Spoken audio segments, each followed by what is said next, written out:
పేద ప్రజల పట్ల కర్కశంగా వ్యవహరిస్తున్న కాంగ్రెస్ ప్రభుత్వం తీరును కేటీఆర్ తీవ్రంగా ఖండించారు. బాధితుల ఆవేదన చూసైనా రేవంత్ సర్కారు గుండె కరగడం లేదని ఫైర్ అయ్యారు. మూసీ ప్రాజెక్టు ఎందుకు చేపడుతున్నారో ప్రభుత్వం వద్ద అధికారుల వద్ద సరైన సమాధానం లేదని చెప్పారు. 10 ఏళ్ల బీఆర్ఎస్ పాలనలో తాము ఏనాడు ఇలా వ్యవహరించలేదన్నారు. 2020లో భారీ వరద వస్తే కేసీఆర్ ఏ ఒక్క నిర్మాణం కూల్చకుండా పేద ప్రజలకు అండగా ఉన్నారని గుర్తు చేశారు.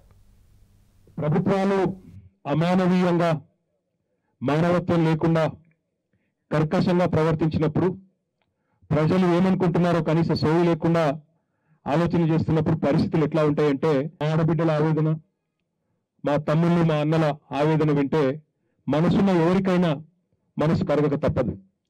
కన్నీళ్లు పెట్టించి పేదవాళ్లను, మా పిల్లలు గడగడ వణుకుతున్నారు, బడికి పోతలేరు, మా ఆయనకి ఏమన్నా అయితే గుండె పోటేస్తే ఎవడు బాధ్యుడు అని ఒక ఆడబిడ్డ కన్నీళ్లు పెట్టుకునే పరిస్థితి వచ్చిందంటే తప్పకుండా ఈ ప్రభుత్వం చాలా దుర్మార్గ, చాలా కిరాతక ప్రభుత్వం అని చెప్పక తప్పదు.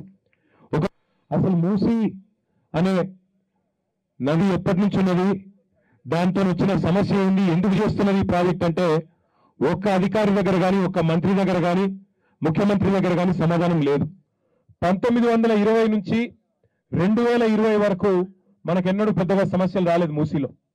ఒక్క 2020 సంవత్సరంలో మాత్రం అక్టోబర్ నెలలో భయంకరమైన వర్షం ఒకటేసారి కుంభవృష్టిలాగా పడడం వల్ల కొంత సమస్య వచ్చింది. వచ్చినప్పుడు కూడా ఆనాడు మీకు గుర్తుండాలి, కేసీఆర్ గారు ముఖ్యమంత్రి మాకొకటే ఆదేశం ఇచ్చినారు. కేసీఆర్ గారు కావాలంటే ఇప్పుడు రేవంత్ రెడ్డి లాగా కేసీఆర్ కూడా ఆలోచించింటే ఆ మొత్తం లోతట్టు ప్రాంతాల్లో FTL లో బఫర్లో ఉన్న వాళ్ళందరినీ తీసేయండి, ఎత్తేయండి అని ఆయన కూడా ఆనాడు చెప్పుండొచ్చు. కానీ కేసీఆర్ గారు చెప్పింది ఒకటే ఒక్క మాట ఆ రోజు మా అందరికీ కూడా. ఆయన ఏం చెప్పినారు కేసీఆర్ అంటే, ముందు ఎవరైనా అక్కడ ఇబ్బంది పెడుతున్న వాళ్ళు, నీళ్లు ఇళ్లలో ఉన్న వాళ్ళు ఉంటే ముందు వాళ్లకు మాత్రం వాళ్ళకి కన్విన్స్ చేయండి, మీ ప్రాణాలకు ప్రమాదం అని చెప్పండి తప్ప ఎవరిని ఇబ్బంది పెట్టకండి, ఎవరి ఇల్లు కూల్చకండి.